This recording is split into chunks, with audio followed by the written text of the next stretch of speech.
Hai, Assalamualaikum dan salam sejahtera. Saya akan membentangkan tentang projek inovasi saya iaitu pembinaan material sebagai bahan pembelajaran berasaskan permainan bagi topik persamaan linear. Berikut merupakan ahli kumpulan saya iaitu saya sendiri, Adib Mashuri, dibantu oleh Dr. Nur Hamizah, Dr. Nur Surya dan juga Syafiqah Adibah. Kami dari Universiti Pendidikan Sultan Idris. Baiklah, kita teruskan kepada latar belakang inovasi di mana proses PDP perlulah berorientasikan pembelajaran berpusatkan murid untuk membantu dalam melahirkan murid yang berpengetahuan luas dan berdaya saing. Selain itu, PDP yang dapat memberikan perikatan dari segi aktiviti kerjasama dan pergerakan murid mampu menggalakkan mereka mendalami topik yang dipelajari seterusnya, dapat menekankan kemahiran menakul dan kemahiran dalam menyelesaikan masalah melibatkan matematik.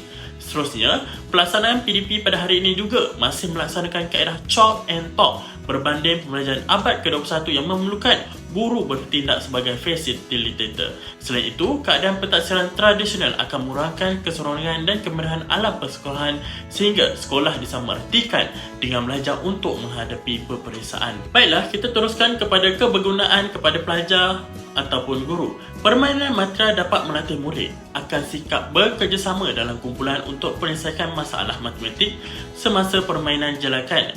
Menyelesaikan masalah guru dalam penyediaan bahan aktiviti disebabkan kekangan waktu dan permainan ini boleh digunakan dalam setiap kali PDP dengan mengubah soalan sahaja.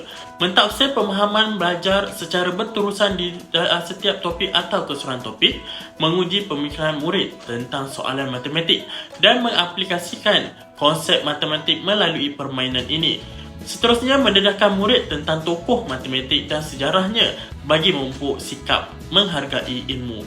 Menarik sikap murid dalam subjek matematik dan menggalakkan murid bersains secara sihat. Baiklah, seterusnya kepada kebaharuan dan novelty kajian produk inovasi ini.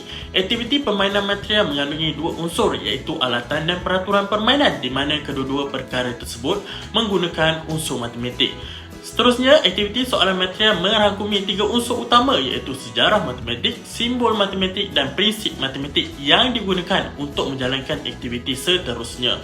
Permainan material merupakan permainan berasaskan rekreasi dan permainan ini boleh diaplikasikan pada pelbagai topik matematik dengan hanya mengubah soalan material sahaja. Berikut merupakan produk inovasi kami di mana dalam permainan ini terdapat 6 item iaitu buah dan dadu untuk para pemain, papan material mengandungi soalan taman dan tanah, kad pemilikan tanah, wang untuk urusan jual beli dan juga kad soalan yang boleh dibariskan mengikut kesesuaian PDP. Berikut merupakan papan material di mana papan tersebut mengandungi nama tokoh sejarawan matematik dan juga bahagian soalan. Seterusnya adalah kad pemilikan tanah dan juga duit di mana pemain boleh membuat jual beli untuk mengumpulkan kekayaan. Kad soalan juga diberikan oleh guru mengikut kepada situasi PDP dan boleh dibariskan mengikut PDP. Pelajar perlu menjawab soalan dan diberikan 1000 oleh pihak bank jika jawapan betul.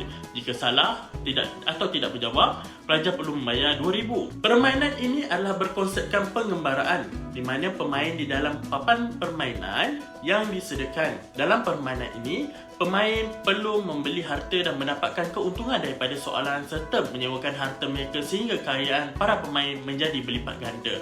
Pemain yang dapat mengumpulkan kekayaan paling banyak digelar matria. Permainan ini boleh dimainkan oleh 2 hingga 5 orang dan sesuai bagi semua golongan dengan syarat penyediaan soalan perlu berlandaskan kepada peringkat pengetahuan pelajar. Apabila pemain tidak dapat membayar hutangnya, maka pemain itu boleh diisytihar bankrupt. Sebagai contoh, jika tidak dapat membayar RM1000 jika soalan tidak dapat dijawab, pihak bank dibenarkan melelong harta pemain tersebut kepada pemain lain dengan setengah harga yang tercetak di surat tanah.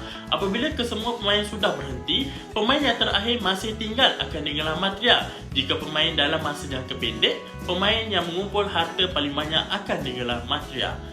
Jika anda ingin mengetahui dengan lebih lanjut tentang produk inovasi kami, anda boleh buat scan di QR code yang diberikan. Terima kasih.